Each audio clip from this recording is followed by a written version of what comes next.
پاکستان کی جو سیاست ہے عورتوں کے حقوق کی، اس میں بھی ایک بہت اہمیت کا دن مانا جاتا ہے۔ یہ وہ دن بھی ہے کہ جس دن دنیا بھر کی خواتین اپنے معاشی، سیاسی، سماجی اور پدر شاہی کے خلاف اور پدر شاہانہ رویوں کی وجہ سے جو ان کے حقوقوں کی تلفی ہوتی ہے، ان کے خلاف اپنی آواز بلند کرتی ہیں، اور وہ اس دن اپنے حقوق کے لیے دوسروں کو بھی متحرک کرتی ہیں اور خود بھی متحرک ہوتی ہیں۔ عورتوں نے برے زمین میں پاکستان کے بھی قیام سے پہلے جتنی بھی انڈیپینڈنس جو کہ برٹش راج کے خلاف تھی، ان میں خواتین نے 8 مارچ جس دن عورت مارچ اپنا ایک جلسہ یا اپنا ایک پروٹیسٹ جو رجسٹر کرتا ہے، یہ اسی ہی لیگیسی کی کنٹینیوٹی ہے جو کہ پاکستانی عورتوں نے پاکستان کے قیام سے پہلے بھی شروع کی اور پاکستان کے بعد بھی، جس کو وہ آگے لے کے چل رہی ہیں۔ اس کے حوالے سے اس سال عورت مارچ اسلام آباد دوبارہ 8 مارچ کو اسلام آباد پریس کلب کے اندر کلیئرلی لکھا ہوا ہے کہ اس سال کی جو ہماری تھیم ہے یا جو ہمارا موضوع ہے وہ ہے فیمنسٹ سیاست بمقابلہ پدر شاہانہ ریاست۔ ہم جس ریاست میں جی رہے ہیں یا جو ریاست ہم پہ اس وقت حاکم ہے، وہ ایک پدر شاہی کی تصویر بنی ہوئی ہے۔ اس پدر شاہانہ ریاست کے اندر کسی کے پاس بھی کوئی حقوق اب موجود نہیں ہے، نہ یہاں پہ آپ پروٹیسٹ کا کوئی حق رکھتے ہیں، غریب یہاں پہ پستا جا رہا ہے۔ اس کے علاوہ جو خواتین ہیں ان کے ساتھ جتنے بھی مظالم ہوتے ہیں، اس کے باوجود یہ ریاست اندھوں کی طرح پڑی ہوئی ہے اور کسی قسم کی کوئی آواز نہیں اٹھا رہی۔ عورت مارچ اسلام آباد میں پچھلے کوئی متحرک رہے ہیں۔ 2020 کے اندر عورت مارچ کے اوپر پتھراؤ ہوا تھا۔ 2021 کے اندر جھوٹے بلیسفیمی کے کیسز کیے گئے۔ 2022 کے اندر ہمیں پروٹیسٹ کرنے نہیں دیا گیا، ہمارے راستے روکے گئے، ہمارے اسپیکر بند کیے گئے، اور اس کے بعد 2023 میں ہمارا گیم ضرور کریں گے۔ ہمارا بھی انہی سڑکوں پہ، انہی شاہراہوں پہ، اس شہر میں اور اس کے پبلک اسپیسز پہ اتنا ہی حق ہے جتنا پاکستان کے مردوں کا حق ہے۔ ہم نے کئی کیسز کا مقابلہ کیا، ہم نے کئی ڈیفیمیشن کی کیمپینز کو سہا۔ ہمارے خلاف کچھ میڈیا کے لوگ، جو کہ میں مین اسٹریم نہیں لیکن کچھ جو دیگر انصار جو ہیں، ان کی طرف سے بھی ہمیں کافی جو ہے وہ ایک ڈیمورلائزیشن کا سامنا تھا۔ سائبر ہراسمنٹ کے جو ہے واقعات ہمارے ساتھ ہوئے، لیکن اس کے باوجود بھی ہم باہر نکلتے رہے ہیں اور ہم نکلتے رہے ہیں، اور ہم اسی لیے نکلتے ہیں کیونکہ ہمیں پتا ہے کہ عورتوں کی سیاست اور عورتوں کے سوال پہ اگر ہم بھی نہیں بات تعلق رکھنے والے افراد کی ہماگیر ایجوکیشن اور ہیلتھ کی حکومت کا مطالبہ کرتے ہیں۔ اور دوسرا مطالبہ یہ ہے کہ پاکستان میں جس طرح آرٹیکل 25 کو مکمل طور پر لاگو کیا جائے تاکہ ٹرانسجینڈر بچوں سمیت 5 سے 16 سال کی عمر تک تمام بچوں کو مفت اور لازمی تعلیم فراہم کی جا سکے۔ Thank you very much. ان کو امپاور اس وقت تک نہیں کیا جا سکتا کہ جب تک وہ سیاسی طور پر بھی خود مختار نہ ہو، تو اس حوالے سے خواتین کے سیاسی حقوق کو مد نظر رکھتے ہوئے عورت مارچ کا 2025 کا مندرجہ ذیل مطالبات ہے، جس میں سے پہلا ہے کہ الیکشن کمیشن آف پاکستان کو 2024 میں خواتین امیدواروں کو عام انتخابات کے 5% ٹکٹیں الاٹ کرنے پر ناکام تمام سیاسی جماعتوں کے خلاف کارروائی کرے، اور ہم پارلیمنٹ میں خواتین کی مخصوص نشستوں کو بڑھا کر 33% کرنے کا مطالبہ بھی کرتے ہیں، جنہیں براہ راست انتخابات کے ذریعے پر کیا جانا چاہیے۔ نمبر 2 ہے، ہم الیکشن ایکٹ 2017 میں ترامیم کا مطالبہ کرتے ہیں تاکہ سیاسی جماعتوں کے لیے یہ لازمی بنایا جائے کہ وہ اپنے فیصلہ ساز اداروں میں خواتین کو کم از کم 33% نمائندگی دیں۔ اس کے علاوہ یہ ہے کہ جتنے بھی اس میں درج ووٹر رجسٹریشن میں 10 ملین صنفی فرق کو بھی ختم کریں، اور اس کے علاوہ خواتین سیاستدانوں، انسانی حقوق کے کارکنوں اور صحافیوں کے کردار کشی کے بھی خاتمے کا مطالبہ کرتے ہیں۔ جی شکریہ۔ ریسنٹ موو ہے 2021 کے بعد پاکستان میں افغان مہاجرین کی آمد کے ساتھ جو ایک قیاس ڈیولپ ہوا ہے اور اس کے اراؤنڈ حکومت کے جتنے بھی غیر دانشمندانہ اور انسانی حقوق کے خلاف یا مہاجرین کے حقوق کے خلاف جتنے فیصلے کیے گئے ہیں اس حوالے سے بھی عورت مارچ کے کچھ مطالبات ہیں جو میں آپ کے گوش گزار کرنا چاہوں گی. سب سے پہلی بات یہ کہ عورت مارچ اسلام آباد حکومت کی جانب سے افغان شہریوں کی جو زبردستی ملک بدری ہے اس پالیسی کی ہم شدید مذمت کرتے ہیں، لیکن یہاں پہ یہ بات مینشن کرنا ضروری ہوگا کہ پاکستان کے خلاف مہاجرین کے حقوق کے لیے یا مہاجرین کے حوالے سے کوئی قانون یا کوئی پالیسی نہیں ہے.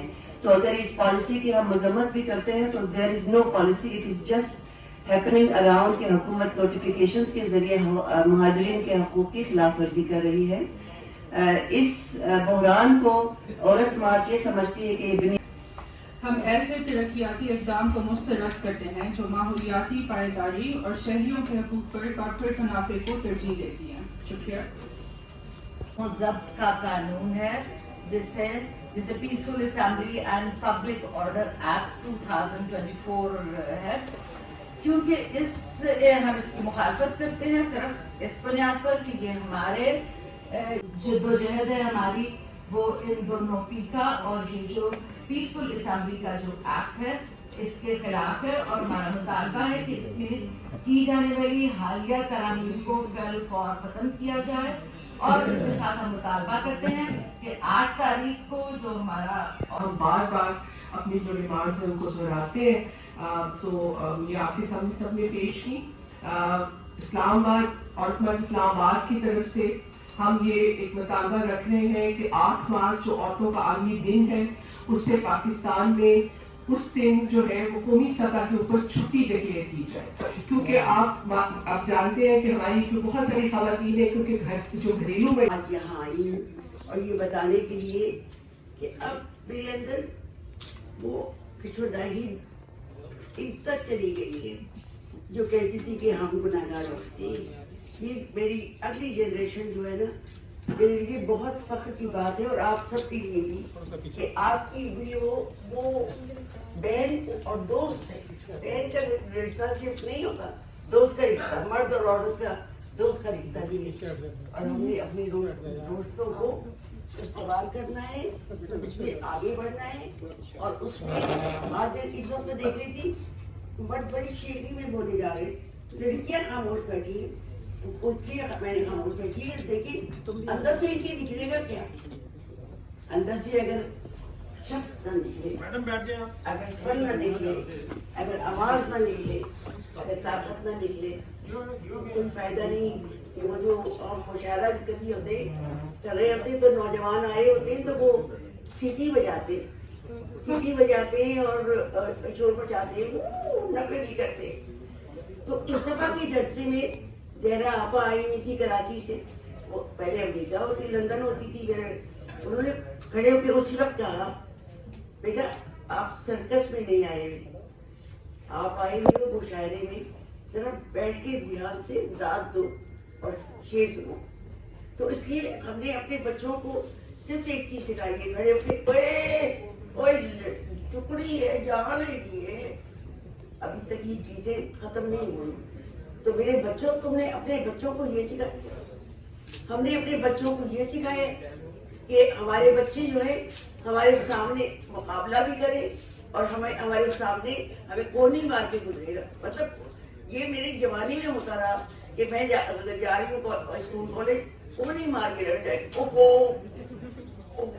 معاف کیجیے گا، اب تو یہ بھی نہیں کہتے. تو میں بہت خوش ہوں کے درمیان آ کے، اور مجھے یاد آ رہی ہے کہ پچھلے 2 سال ہوئے ایران کی ایک لڑکی کی سر کے اوپر چادر نہیں تھی، تو اس کو پکڑ کے مار کے اس کو پہلے اندر رکھا، پھر باہر میں اتنا مارا کہ وہ آخر مر گئی تھی. تو اس کے اوپر عورتوں نے، ایران کی عورتوں نے اور پاکستان کی عورتوں، دنیا بھر کی عورتوں نے، دنیا بھر کی عورتوں نے بال بھی کاٹے، چادریں جلائی. ہم نے اپنی چادریں 1980 میں جلائی تھی، یاد ہے. تو بس اس کے بعد سے ہم چادر نہیں چلاتے, ہم چادر پہنتے اوڑھتے اور اس کو آپ کے سامنے لے کے آتے ہیں, اس لیے کہ کتنا پردہ اس چیز سے نہیں ہے, پردہ آپ کا پردہ ہوتا ہے جو ہم نے بلا دیا, جو ہمارے مولویوں نے ہمیں بلا دیا اور ہم اپنے اوپر یہ سب سے زبردستی کرتے ہیں. تو میں آپ کو نظم ایک سنا دیتی ہوں, اور وہ نظم تو آپ سب کی ہو گئی.